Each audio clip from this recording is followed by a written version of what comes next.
to leave some time here for some questions if you have them, maybe before I start to talk a little bit about actual things that you can do with your memoirs, and then we can look through some pictures here too.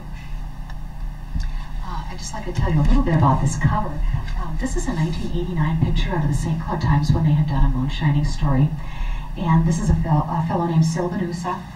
I waited on him several times when I worked at an insurance agency many, many years ago, and then he died the next year in 1990. And out of all the photos that I had for the book, and I really did struggle with photos because people weren't exactly photographing their illegal operations and taking the film into the drugstore. And there were plenty of pictures of Minneapolis and St. Paul and available at the Minnesota Historical Society that I could have bought and put in the book, but I really wanted them to be Stearns Countys photos, and that was very, very, very challenging. Or learn real quickly how expensive photos can be. You go to Google and put in Al Capone, and there's the picture, but I can't legally use it in the book. And that's when I came to find out that Bill Gates owns most of the photographs in the United States. And that it would cost me $220 a photograph to use any of these. And so I had to kind of go through back doors. I contacted Time Magazine to get Volstead's photo off the front, and they wanted $500 to use it. So I went to the Granite Falls Historical Society where Volstead was, and got it through there. But anyway, this was the photograph that really stuck out as a possibility for the book cover, and the St. Cloud Times gave me legal permission to use it, except on the internet, so that's why you'll see kind of a funny looking cover on my website. But I wanted the Benusa family permission too, in case this wasn't okay with them, and so I started calling Benusas in the phone book, and finally got one on the phone. So, I'm asking, are you related to Sil Benusa? Yeah, I'm his son Harold. Told him what I was doing, and I said, what would you think if I used this photo on the cover of this book? And he said, we'd be thrilled. The Benusas have been some of my biggest fans. They've just been adorable through this whole process. So there's that.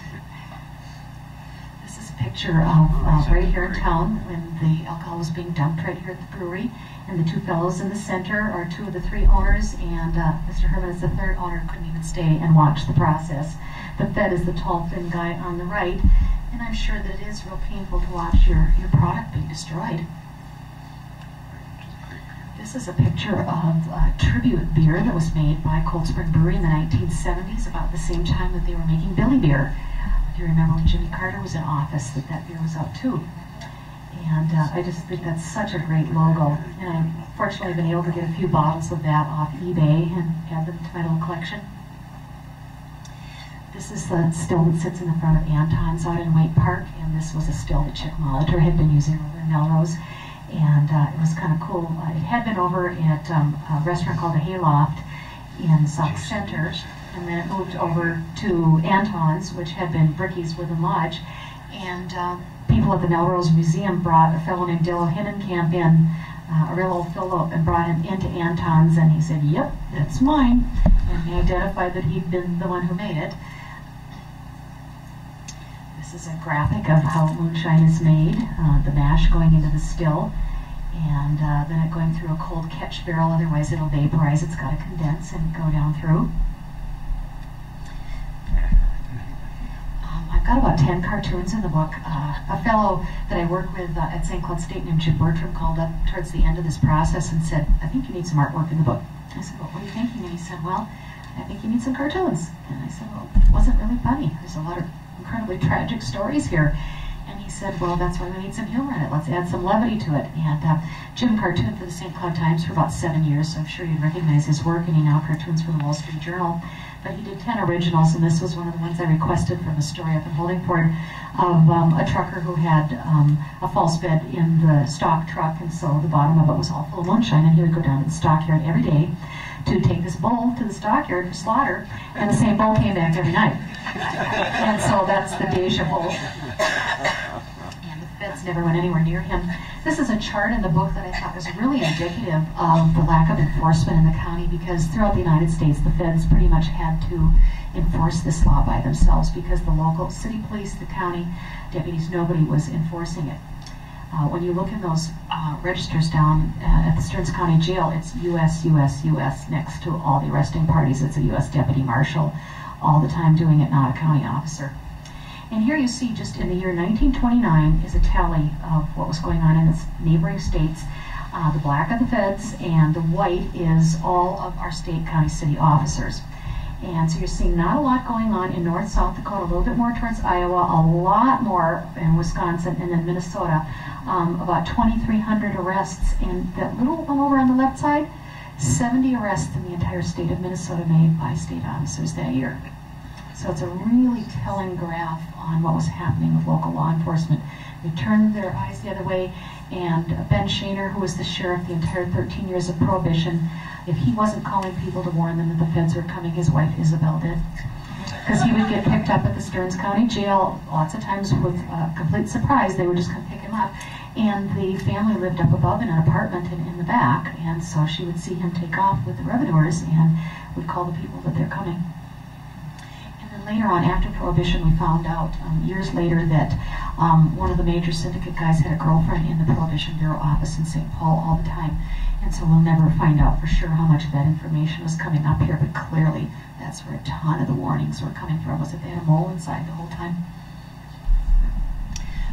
This is a map in 1927, Stearns County, and I shaded Grand Central on here, which is Avon and Holding Townships, and then west, and that's not to say that the rest of the county wasn't involved, but these were the 4 counties that I mentioned earlier that were quite dry, and then here, there's the further east you go, and certainly all of the area you folks are living in too were heavily involved in the production, but in Avon and Holding Township, I just have no problem at all saying it was virtually almost 100% involvement, particularly in Holding Township. Up in Holdingford, it was virtually everybody but one of the priests that you could get the alcohol from or was involved in either bringing the sugar in, the fuel in, transporting it, some aspect of it. They might not have been cooking. And another thing that was interesting ethnic-wise was you went from Avon, where there's pretty big production. I think the most I saw was someone who showed me 20 of the dips in the ground on their property where 20 stills had been. But you would see 1 or 2 on farms. You'd go starting getting further north to the Slovenians in St. Wendell, St. Stephen, St. Anna. It would be 4 or 5 stills when you get towards Holdingford, 36 stills on a property. Or if it wasn't the raw numbers of the stills, it would be the size of them. I've got numerous St. Cloud Times headlines of 250-gallon still rated in Holding Township. And earlier I mentioned my relative George Voss, when they broke up that operation, it was only 2 stills, but they were 400 gallons each. And you're considering on a daily basis 1,000 gallons of alcohol coming out of one operation.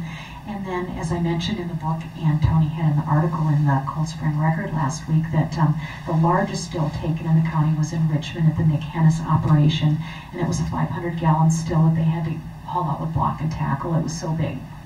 But we believe that the largest one was at St. John's, and it never was rated and busted up. This is just a picture down in Eden Valley of some men of the cakes. This is a typical picture of a saloon that happens to be at Vigilesky's up in Holdingford, but saloons are all over here in Cold Spring, Richmond. This is a picture out of a catalog showing the type of still that my grandma used. They would buy the copper wash kettles and just solder the lid on, and then the funnel would come out of the top with the coil that was called a worm. So it was a simple household product that you could use. The ones that we grew up with were typically about 8 or 10 gallons, but I have seen smaller wash tubs that were only 3 or 4 gallons.